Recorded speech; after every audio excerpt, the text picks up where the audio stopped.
18 दिन के युद्ध ने द्रौपदी की उम्र को 80 वर्ष जैसा कर दिया था, शारीरिक रूप से भी और मानसिक रूप से भी। नगर में चारों तरफ विधवाओं का बाहुल्य था। पुरुष इक्का दुक्का ही दिखाई पड़ता था। अनाथ बच्चे घूमते दिखाई पड़ते थे।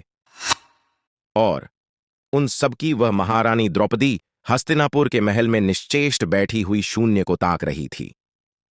तभी श्रीकृष्ण कक्ष में दाखिल होते हैं। द्रौपदी कृष्ण को देखते ही दौड़कर उनसे लिपट जाती है। कृष्ण उसके सर को सहलाते रहते हैं और रोने देते हैं। थोड़ी देर में उसे खुद से अलग करके समीप के पलंग पर बिठा देते हैं। द्रौपदी, यह क्या हो गया सखा? ऐसा तो नहीं सोचा था। कृष्ण, नियति बहुत क्रूर होती है पांचाली। वह हमारे सोचने के अनुरूप नहीं चलती। हमारे कर्मों को परिणामों में बदल देती है।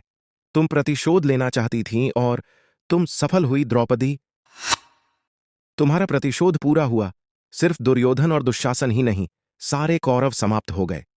तुम्हें तो प्रसन्न होना चाहिए। द्रौपदी, सखा, तुम मेरे घावों को सहलाने आए हो या उन पर नमक छिड़कने के लिए?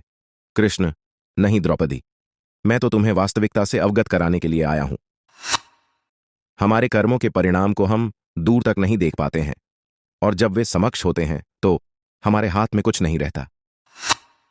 द्रौपदी, तो क्या इस युद्ध के लिए पूर्ण रूप से मैं ही उत्तरदायी हूं? कृष्ण, कृष्ण, नहीं द्रौपदी, तुम स्वयं को इतना महत्वपूर्ण मत समझो। लेकिन तुम अपने कर्मों में थोड़ी सी भी दूरदर्शिता रखती तो स्वयं इतना कष्ट कभी नहीं पाती। द्रौपदी, मैं क्या कर सकती थी कृष्ण?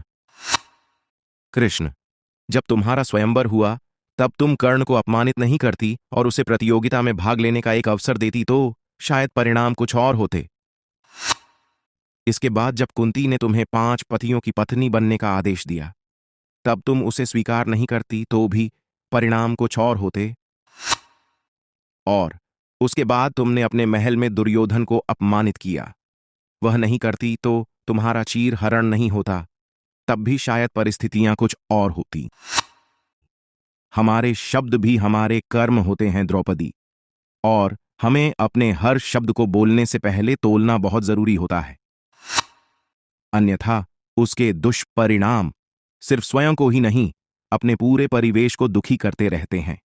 संसार में केवल मनुष्य ही एकमात्र ऐसा प्राणी है जिसका जहर उसके दांतों में नहीं, शब्दों में है। इसलिए शब्दों का प्रयोग सोच समझकर करिए। ऐसे शब्द का प्रयोग करिए जिससे किसी की भावना को ठेस ना पहुंचे।